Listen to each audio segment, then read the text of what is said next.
In this lecture, I will introduce how digital dentistry technologies are diversely utilized in the field of prosthodontics.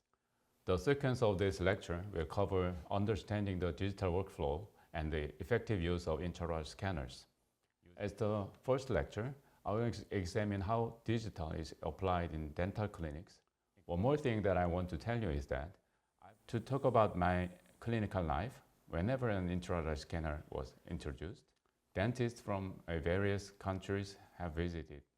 I've also conducted digital dentistry workshops for 1 or 2 days and learned about the various processes applied in actual clinical digital dentistry. CAD/CAM is used in an industry for designing large machinery, creating various parts. As you can see, it's a case that requires complex treatment planning. After setting all the information obtained from the patient, we move to.